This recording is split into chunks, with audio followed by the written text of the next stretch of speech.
A very good morning to you all. This is Shivangi और मैं आप सभी का स्वागत करती हूँ सक्सेस आइकन चैनल पर, जहाँ पर मैं आपको एनसीईआरटी के एक्सप्लेनेशंस की सीरीज़ करवा रही हूँ। और अगर आपको पसंद आ रहा हो तो प्लीज़ मेरे चैनल को लाइक शेयर एंड सब्सक्राइब ज़रूर कीजिएगा। इस सीरीज़ में हम कवर करेंगे from the class 6 to 10th NCERT. और अभी मैं जो करंट में आपको करवा रही हूँ वो साइंस की एनसीईआरटी करवा रही हूँ 7th क्लास की, जिसमें हमने 7th क्लास चैप्टर तक पूरा पढ़ लिया है और 8th चैप्टर का पार्ट 1 पढ़ लिया है।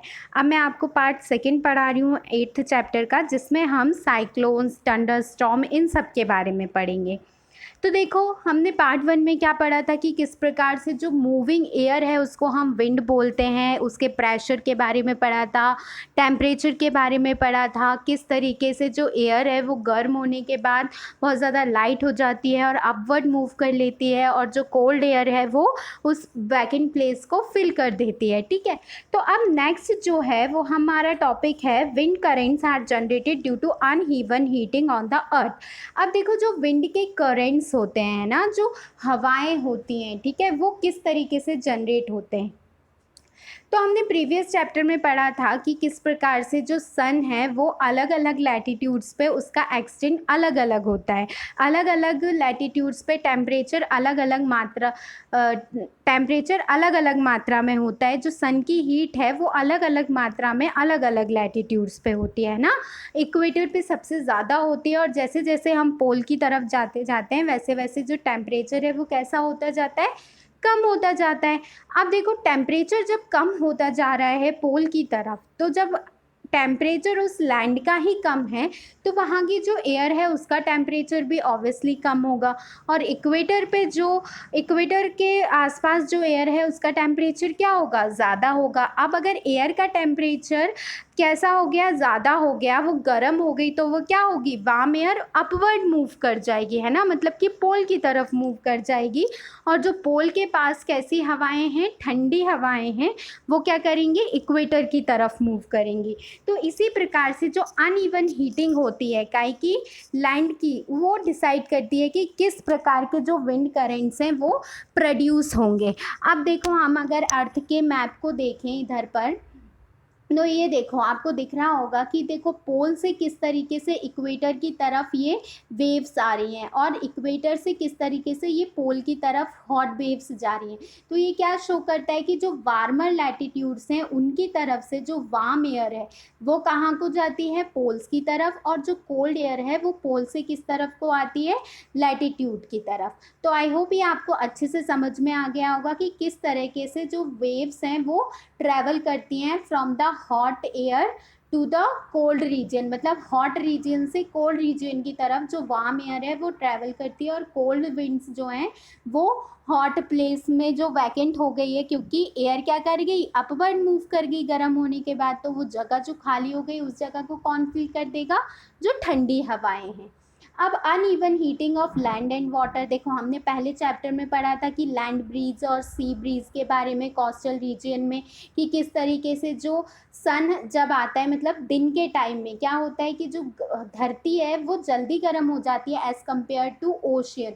तो जो लैंड के ऊपर जो हवाएं होती हैं वो ज़्यादा गर्म हो जाती हैं as compare to the air upon the sea, है ना। जो सी के ऊपर जो हवाएं होंगी उनसे ज़्यादा गर्म होंगी, काय के ऊपर जो हवाएं हैं, ज़मीन के ऊपर। तो वो क्या करेगी, जब ज़मीन के ऊपर की हवा गर्म हो जाएगी तो वो लाइट हो जाएगी और वो अपवर्ड मूव करेगी, और जो सी के ऊपर जो वेव्स होंगी वो क्या करेंगी, वो उधर लैंड के ऊपर आ जाएंगी। तो इस तरीके से किस तरफ डायरेक्शन में मूव करेंगी, from the sea to land, है ना, सी से लैंड की तरफ वेव्स मूव करेंगी। अब उसके बाद इन वेव्स, और ये जो वेव्स होती हैं ये कैसी होती हैं, ये मॉइस्चर लैडन वेव्स होती हैं, मतलब इनके पास मॉइस्चर होता है जो कि काय को कॉज करते हैं, रेन को कॉज करते हैं। Then these are monsoon winds, और इनको ही हम कौन सी विंड्स बोलते हैं, मॉनसून विंड्स बोलते हैं। The word monsoon is derived from the Arabic word मौसम विच मीन्स सीजन, और जो मॉनसून शब्द है वो काय से मिला है हमको, अरेबिक वर्ड से मिला है जिसका मतलब होता है season. अब in winter season the direction of wind flow gets reverse, it flows from the land to ocean. अब विंटर सीजन में उल्टा होता है, क्योंकि जो लैंड है वो ज़्यादा जल्दी क्या हो जाएगा, ठंडा हो जाएगा एज कम्पेयर टू वाटर. तो जो वेव्स हैं वो किससे किस तरफ मूव करेंगी, लैंड से ओशियन की तरफ मूव करेंगी. ठीक है.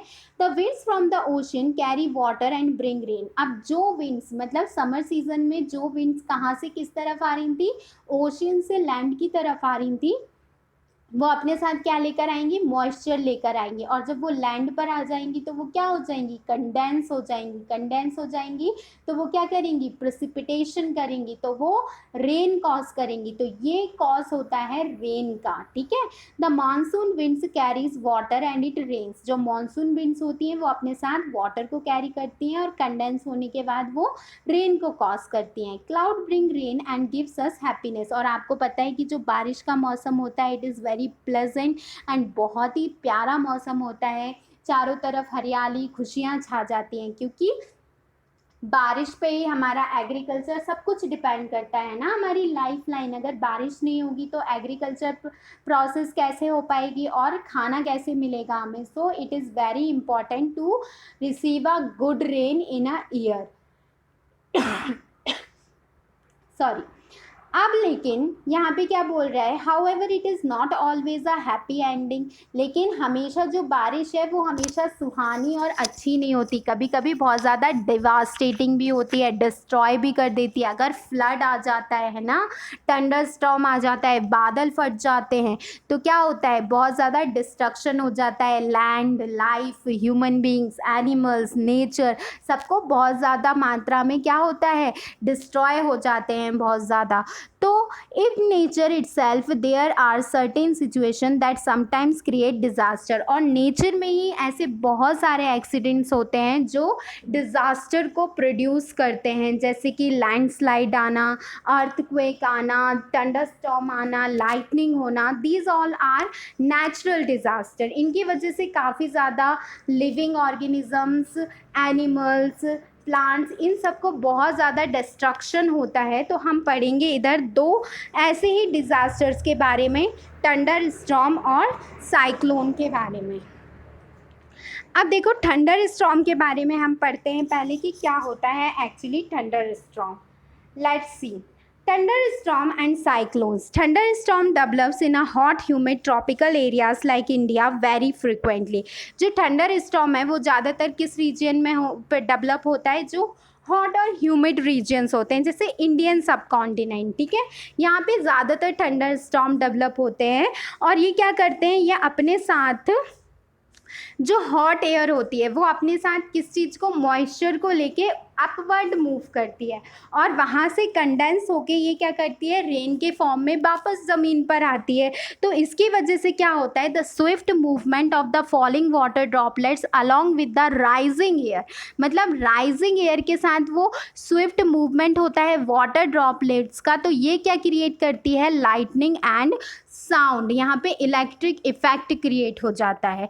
It is this event that we call a thunder storm. और इस इवेंट को हम क्या बोलते हैं, थंडर स्टॉर्म बोलते हैं. अगर देखो अब ये आपको समझ में आ गया कि किस प्रकार से थंडर स्टॉर्म होता है. ठीक है. बिफोर अब how a thunder storm becomes a cyclone. अब थंडर स्टॉर्म साइक्लोन कैसे बन जाता है पहले हम ये देख लेते हैं और फिर उसके बाद हम देखेंगे कि किस प्रकार के हमें सेफ्टी मेजर्स लेनी चाहिए थंडर स्टॉर्म के टाइम पर. You know that water requires heat when it changes from the liquid to vapour state. अगर हमें किसी भी जो वाटर की स्टेट है उसको चेंज करना है ना, सॉलिड से लिक्विड बनाना है, लिक्विड से वेपर बनाना है, वापस वेपर से लिक्विड बनाना है, फिर लिक्विड से सॉलिड बनाना है, तो उसके लिए हमें क्या चाहिए, एनर्जी चाहिए, हीट चाहिए, है ना. Does the water gives back heat when vapour condenses into liquid. क्या जो वाटर है वो हमको हीट वापस कर देता है जब वो कंडेंस हो जाता है लिक्विड फॉर्म में वेपर से. Can you recall any experience to support this. Let's see. Before cloud formation, water takes up heat from the atmosphere to change into vapor. अब देखो जब क्लाउड फॉर्मेशन होता है उससे पहले जो वाटर है वो क्या करता है, हीट को कंज्यूम करता है एटमॉस्फेयर से और काय में चेंज हो जाता है, वेपर में चेंज होता है, मतलब इवापोरेशन होता है।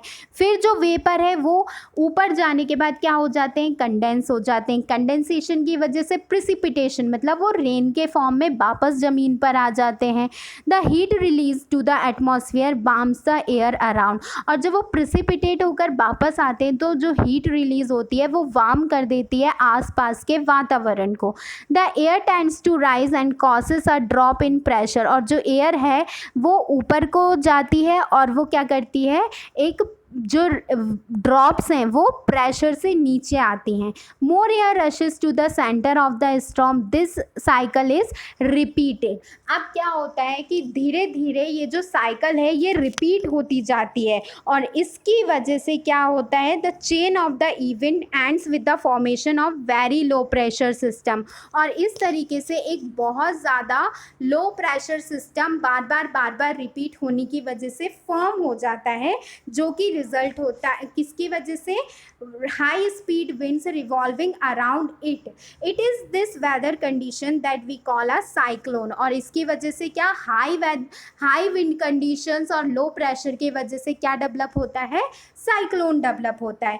Factors like wind speed, wind direction, temperature और ह्यूमिडिटी, ये सब कॉज करते हैं किसको, साइक्लोन को कॉज करते हैं। ठीक है, destruction caused by the cyclone. अब अगर साइक्लोन आता है तो किस प्रकार का डिस्ट्रक्शन होता है, हमने देखा है कि साइक्लोन, अभी देखो अम्फान साइक्लोन आया है उड़ीसा और वेस्ट बंगाल में, तो इसकी वजह से क्या, हमारा इंफ्रास्ट्रक्चर, कम्युनिकेशन, हमारे ह्यूमन बींग्स, एनिमल्स, प्लांट्स, इनको बहुत ज़्यादा नुकसान होता है।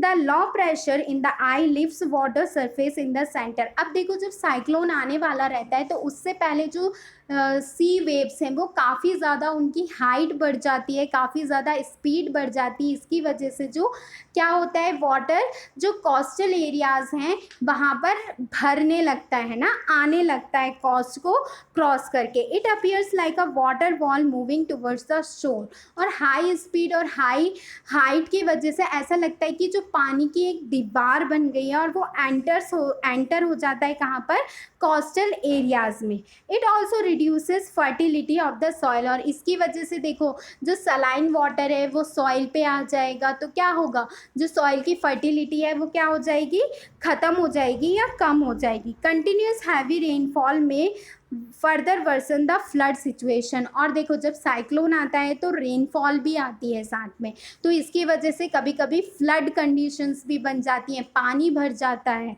High speed winds accompanying a cyclone can damage house, telephones and other communication system. हम देखते हैं न्यूज़पेपर में, टीवी में कि किस तरीके से जो इतनी हाई स्पीड विंड्स होती हैं सारे कम्युनिकेशन, इलेक्ट्रिक जो खंबे होते हैं उनको तोड़ देते हैं, टावर्स को, हमारी लाइंस जो होती हैं कम्युनिकेशन लाइंस उनको तोड़ देते हैं, काफ़ी ज़्यादा डिस्ट्रॉय कर देते हैं। ठीक है, causing tremendous loss to life and property, है ना, आम जनजीवन को काफ़ी ज़्यादा नुकसान होता है। A cyclone is known by different names in different parts of the world. और देखो ये बहुत ज़्यादा इम्पॉर्टेंट है कि जो साइक्लोन है उसको हर एक रीजियन में, जापान में किसी और नाम से जाना जाता है, अमेरिका में किसी और नाम से जाना जाता है, जैसे कि it is called hurricane in the American continent. American continent में इसको ह्यूरिकैन बोला जाता है और फिलीपींस और जापान में इसको टाइफून बोला जाता है। इंडिया में हम क्या बोलते हैं, साइक्लोन बोलते हैं। ठीक है, द डायामीटर ऑफ द अब ये तो हमने पढ़ लिया साइक्लोन और थंडर स्टॉर्म के बारे में। अब हम देखेंगे कि हमें क्या सेफ्टी मेजर्स अपनाने चाहिए जब कभी भी थंडर स्टॉर्म आए। तो सबसे पहले हमें किसी भी पेड़ के नीचे शेल्टर नहीं लेना चाहिए जब भी कभी लाइटनिंग या थंडर स्टॉर्म हो रहा हो। ठीक है, फर्स्टली। सेकेंडली, हमें किसी भी ओपन एरिया में नहीं रहना चाहिए जहाँ, और ना ही ज़मीन पे लेटना चाहिए, बिकॉज क्या होता है, चार्जेस अट्रैक्ट होते हैं, इसकी वजह से हो सकता है बिजली आपके ऊपर गिर जाए। ठीक है। फिर उसके बाद do not sit near a window, आप कभी भी अपने घर की खिड़की के पास मत बैठिए, क्योंकि हो सकता है बिजली वहाँ पर गिर जाए। ठीक है। दूसरी, अगर आप कार या बस में हैं तो वो एक सेफ जगह होती है अपने आप को शेल्टर करने की। And if you are in a water, get out and go inside the building. अगर आप किसी भी रिवर में हैं या फिर आप किसी स्विमिंग पूल में हैं तो you should rush out of it and move into your house. ठीक है। तो ये सारे सेफ्टी मेजर्स हमको अपनाने पड़ेंगे जब भी थंडर स्टॉर्म आए। अब देखो, अब हम काय के बारे में पढ़ेंगे, टॉर्नाडोज के बारे में पढ़ेंगे। In our country they are not very frequent. A tornado is a dark funnel shaped cloud that reaches from the sky to the ground. अब देखो, जो टॉर्नाडोज हैं वो हमारी कंट्री में कॉमन नहीं है, लेकिन टॉर्नाडो क्या होता है कि जो क्लाउड्स हैं वो क्या करते हैं, स्काई से कहाँ आ जाते हैं, ज़मीन पर आ जाते हैं। Most of the tornadoes are weak. A violent tornado can travel at a speed of 300 kilometres per our.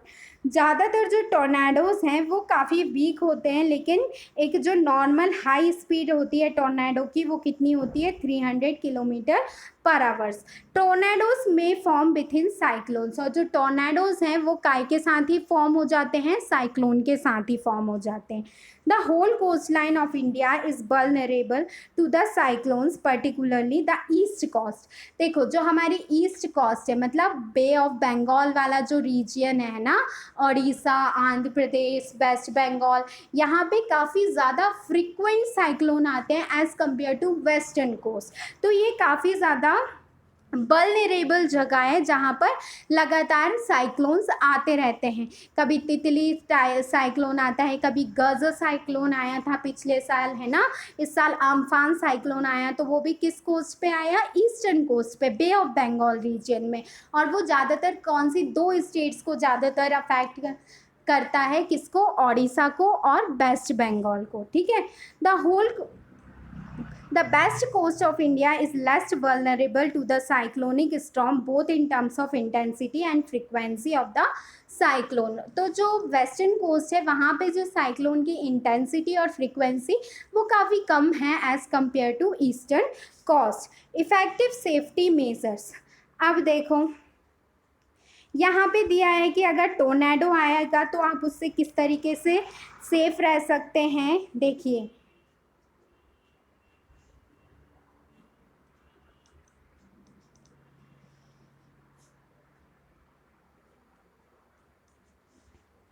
A cyclone forecast and warning service. Effective safety measures में क्या है, देखो अभी अम्फान साइक्लोन जब आने वाला था उससे 2-4 दिन पहले से ही काफ़ी गाइडलाइंस आ रही थी गवर्नमेंट की तरफ से। गवर्नमेंट ने घर खाली करवा लिए, वहाँ के जो लोकलाइट्स थे, फिशरमैन को बोला कि आप फिशिंग करने मत जाइए। तो क्या होता है कि आपको काफ़ी अच्छे से जो वेदर रिपोर्ट्स हैं उन पे ध्यान देना चाहिए, और जो भी गवर्नमेंट अपनी गाइडलाइंस जारी करती है उससे सेफ्टी के लिए, तो आपको उनको फोरकास्ट को, वार्निंग को अच्छे से फॉलो करना चाहिए। Rapid communication to the warning rapid communication to the warning government agencies, मतलब जो वेदर फोरकास्टिंग एजेंसीज हैं वो काफ़ी उनसे आप कनेक्ट कर सकते हैं अगर आप कोई भी ऐसी गतिविधि देखते हैं तो। The ports, fisherman, ships and to the general public, है ना, जो मैंने अभी आपको बताया था कि जो फिशरमैन से उनको गाइडलाइंस दे दी जाती हैं कि आप आज मत जाइए फिशिंग करने की, हो सकता है हाई स्पीड विंड्स आएँ, वेव्स आएँ, तो आपको नुकसान होगा। इस वजह से आपको क्या करना चाहिए, जो वार्निंग उनके द्वारा दी जा रही है उसको फॉलो करना चाहिए। ठीक है। ये देखो, ये टोर्नेडो का वो दिया हुआ है पिक्चर की किस प्रकार से टोर्नेडो आता है ना। फिर उसके बाद construction of cyclone shelters in the cyclone prone areas and administrative arrangements for the moving people fast to safer places. और आप अभी न्यूज़पेपर में देख रहे होंगे कि ओडिशा ने काफ़ी अच्छा मॉडल तैयार किया है साइक्लोन्स और ये सारे जो नेचुरल डिज़ास्टर्स वहाँ आते हैं उनसे बचाव के लिए। उसका जो सेफ्टी सिस्टम है वो काफ़ी अच्छा है ना। उसने कम से कम 1.5 लाख लोगों को वहाँ से विस्थापित किया और उनकी पूरी सेफ्टी सिक्योरिटी करी और एक भी डेथ नहीं हुई। तो काफ़ी अच्छे से उन्होंने एडमिनिस्ट्रेशन किया, तो इसके लिए ओडिशा की काफ़ी ज़्यादा तारीफ़ की जा रही है। तो हमें जो और उन्होंने साइक्लोन सेंटर्स बनवाए जिसमें आसानी से लोग रह सकें। Action on the part of the people. अब लोगों को क्या क्या करना चाहिए देखते हैं। We should not ignore the warning issue by the meteorological department, है ना। अगर मेट्रोलॉजिकल डिपार्टमेंट के द्वारा कोई भी वार्निंग दी जा रही है टीवी, रेडियो, न्यूज़पेपर पे, तो हमें इग्नोर नहीं करना चाहिए अगर हम कोस्टल एरियाज़ में रहते हैं तो। We should make necessary arrangement to shift the essential household goods. देखो अब अगर साइक्लोन कुछ ज़्यादा ही हाई स्पीड से आ रहा है तो हमें कुछ असेंशियल चीज़ें हमारे पास रख लेनी चाहिए, जैसे फायर ब्रिगेड, मेडिकल सेंटर्स, इनके सब के नंबर्स, है ना। और then some other precautions if staying in the cyclone hit area, do not drink water that could be contaminated. देखो अब साइक्लोन आ गया उसके बाद भी बहुत सारे ऐसे मेजर्स हैं जो हमें अपनाने पड़ेंगे कि देखो साइक्लोन आने के बाद क्या होता है, वो पूरा एरिया काफ़ी ज़्यादा फिल्टी हो जाता है ना, क्योंकि जो पानी एक बार भर गया फिर वापस वो जब खाली किया जाता है तो काफ़ी ज़्यादा डेथ हो जाती हैं ऑर्गेनिजम्स की, पेड़ टूट जाते हैं, तो वो जो एरिया है वो काफ़ी ज़्यादा कंटामिनेटेड और अनहाइजीनिक हो जाता है। तो हमें ध्यान रखना है कि हमें जो कंटामिनेटेड वाटर है उसको हमें नहीं पीना चाहिए। Do not touch wet switches and fallen power lines, क्योंकि पावर लाइन्स ये सब गिर जाती हैं तो हमें काफ़ी ज़्यादा सेफ्टी से उनको टच करना चाहिए। Do not go out just for a sake of fun, मतलब कि बस ऐसे घूमने घामने देखने के लिए, हम ऐसे फालतू मजाक मस्ती के लिए ऐसे टाइम पे घर से बाहर नहीं जाना चाहिए। Cooperate and help your neighbours and friends. अगर आपका कोई नेबर ज़रूरत में है, कोई मेडिकल सिचुएशन आ गई है, तो यू शुड ऑलवेज हेल्प, है ना। Advance technologies has help. अब देखो क्योंकि हमने इतनी ज़्यादा टेक्नोलॉजीज़ को डेवलप कर लिया है, जैसे कि मैंने अभी आपको बताया था कि ओडिशा ने अपने जो मॉडल बनाया है रेस्क्यू करने का फ्लड और साइक्लोन से, वो काफ़ी ज़्यादा एडवांस है और हाई, मतलब बहुत ही ज़्यादा हाई लेवल का है कि वहाँ पर एक भी डेथ नहीं हुई साइक्लोन्स की वजह से। ये क्यों हो जाता है, ये किसकी वजह से है, क्योंकि उन्होंने एडवांस टेक्नोलॉजी को फॉलो किया है। These days we are better protected in the early part of the last century. Coastal residents may have had less than the day to prepare और इवैक्यूएट देयर होम। देखो जब technology नहीं थी तो जब साइक्लोन आ ही जाता था बिल्कुल तब पता चलता था कि साइक्लोन आने वाला है, लेकिन अब टेक्नोलॉजीज़, आर्टिफिशियल इंटेलिजेंस इतनी ज़्यादा डेवलप हो गई है कि हमें कम से कम 1 हफ्ते पहले पता चल जाता है कि साइक्लोन आने वाला है।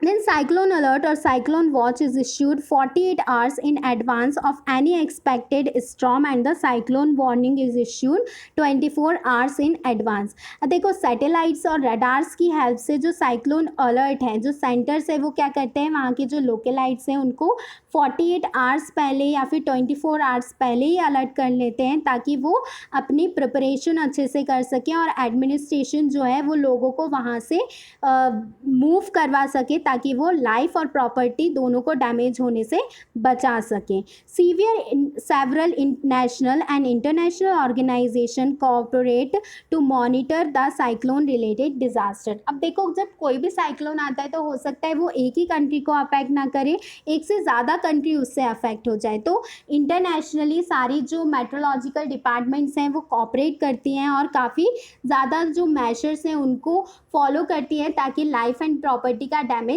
कम से कम हो सके। जैसे कि अभी जो अम्फान साइक्लोन की बारी आई थी तो लोगों को ऐसे विस्थापित किया गया कि जो लाइफ एंड प्रॉपर्टी का डैमेज है वो कम से कम हुआ। तो थैंक यू सो मच। अगर आपको अच्छा लगे तो प्लीज़ मेरे चैनल को लाइक, शेयर एंड सब्सक्राइब ज़रूर कीजिएगा और कोई भी डाउट हो तो आप कमेंट सेक्शन में डाल सकते हैं।